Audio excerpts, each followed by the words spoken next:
ZAIN-H2-DIY everything. This video we're going to today discuss another technical skill set that you can try and do yourself, and this is how to install MongoDB on a Linux platform. This is a bit more technical side for my users of the Windows world. Will have to use a different executable or a different platform, but at the moment we're going to be focused on Red Hat Linux, specifically Red Hat Linux 7 we are looking at, 7.3 in particular. That's what I have installed on my local machine here, and we are going to do an exercise of how to download, configure a Yum repository for the MongoDB 4.0 and install it and configure it so you are allowed to use it for the network port, and make sure that your port, the MongoDB port, is visible and it's listening. And then we're going to also make sure that the MongoDB survives a system reboot. So let's get started. What we're first going to talk about is what are the key things that we are looking at here. Here we're going to, what are the components we're installing? We're installing Mongo Enterprise. This does the meta package that will automatically install 4 components. So all I will have to do is install this, and then everything else below here will automatically be installed. But there might be a scenario where you do not want to have Mongo shell installed because you might have a particular version running already, so you might not want to install it. But on the other hand, you can also just install the remaining packages and not have to install Mongo shell. But we're going to assume that you want everything installed and this is your first installation, and you need to get MongoDB up and running for the DBAs to start using. So let's get right into it. First, what we're going to do is we're going to log into our Linux server. I have become the root user here, and I have permission to do anything and everything on this server. I am the god of the server. But as that being said, I have privileges to do installation of Mongo. Now what we're going to do is we're going to configure the Yum repository file so that Yum knows where to go and fetch all of the components that I need to install. So the Yum repository configuration files are kept in this location. This is where it's going to pick it up from. Here what we're going to do is create a new file. We'll call it MongoDB Enterprise .repo. Okay. In this file we're going to specify this information. This information is also available on the MongoDB website, and you can download. You can just copy and paste it directly from their website and have it available. Some reason my copy paste is not working. So what I'm going to do is make sure that I have the correct syntax here, because if you do not have the correct syntax, your installation will fail. Here we're talking about what the repository name is, MongoDB Enterprise Repository. This is actually where it's going to get its packages from.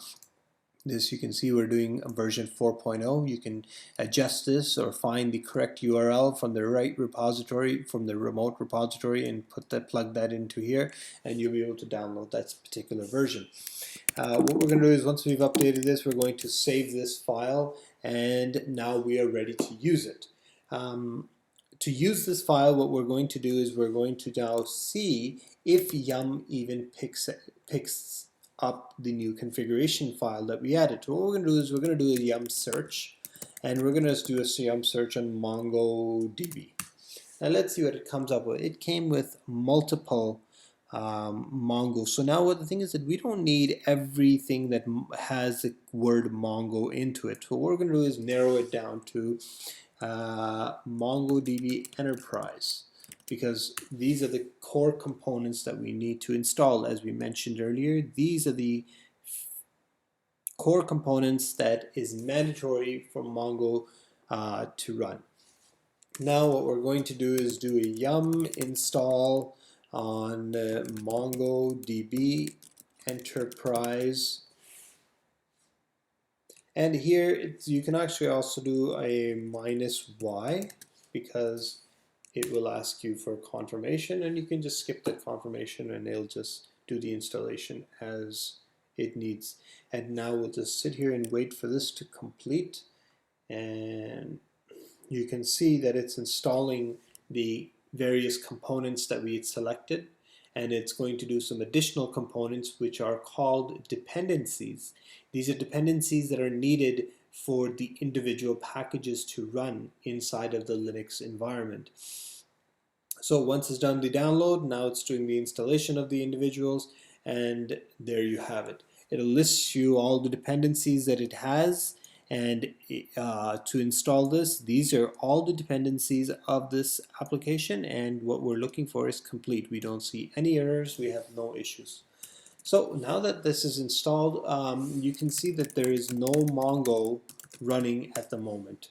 Actually, there is a component of Mongo running. What we're going to do is we're going to do a service stop MongoDB.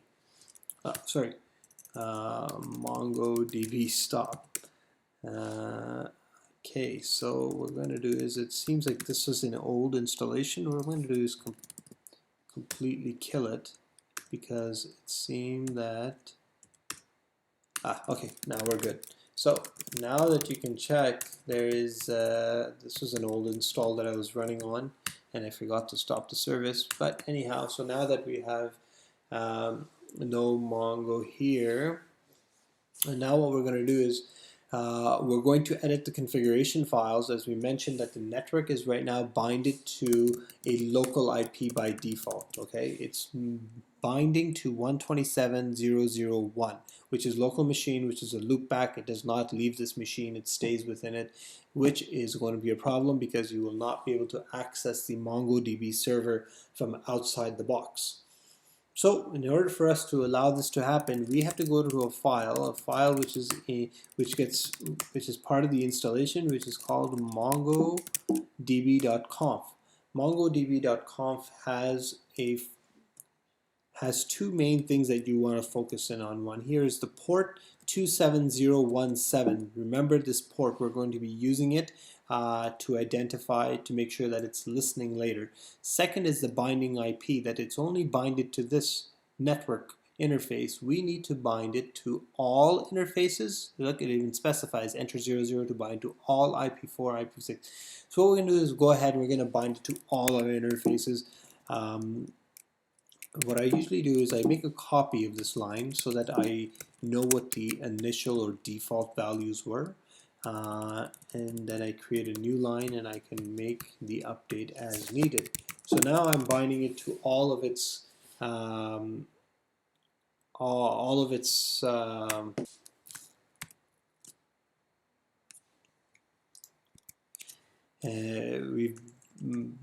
we binded it to all the network interfaces here, and now what we're going to do is we're going to service start service MongoDB start.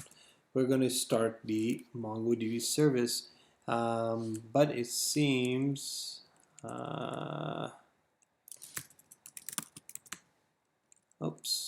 seems that my command is not working. Interesting. So I think the issue is that I might not have the correct service name here. So what we're going to do, it's MongoD is what we need to start. Okay, so what we're going to do is a MongoD start and tail -f var log MongoD.log and see what we get out of here. Awesome. So now what we are looking for is this key line. The key line here is waiting for connection on port 27017. That means that it is now listening and waiting for a connection to happen. We have successfully started.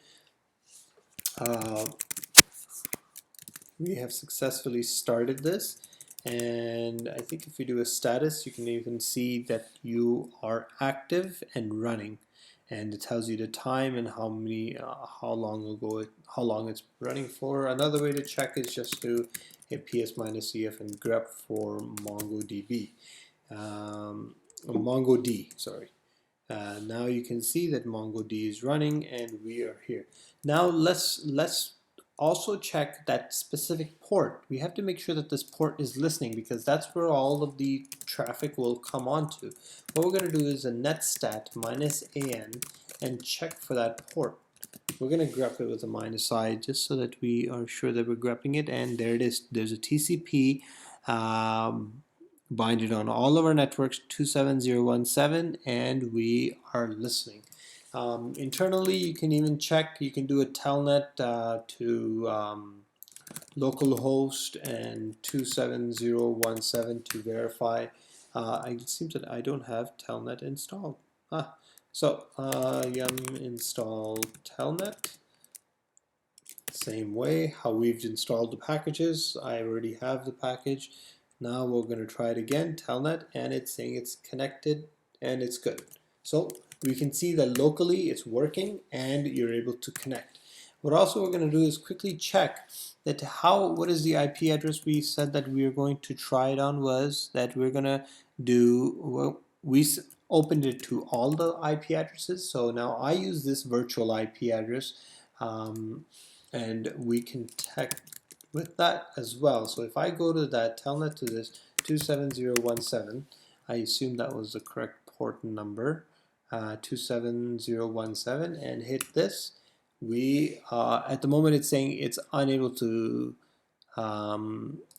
connect, and that is likely because of the firewall that is running. What we're going to do is ps-ef and IP tables -L,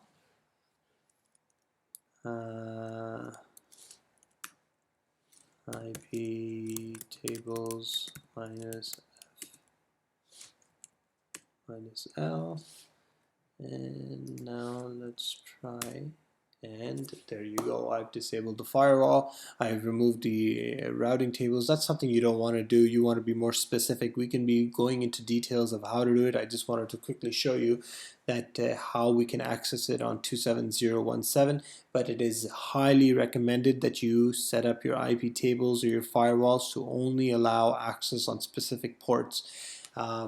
As of now, I've removed the table and allowed all ports to be accessed, which is very unsafe, but I will be fixing that up as soon as possible.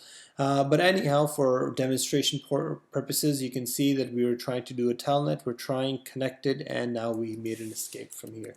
So now that this is all set up, we are going to do is, sorry about that, it keeps switching between windows. Quit. Now that session is done, system is done, we have this. The last thing you want to do is make sure that once MongoD,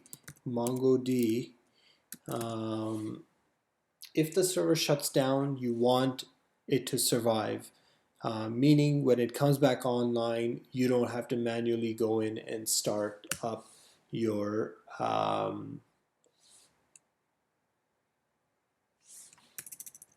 the MongoDB.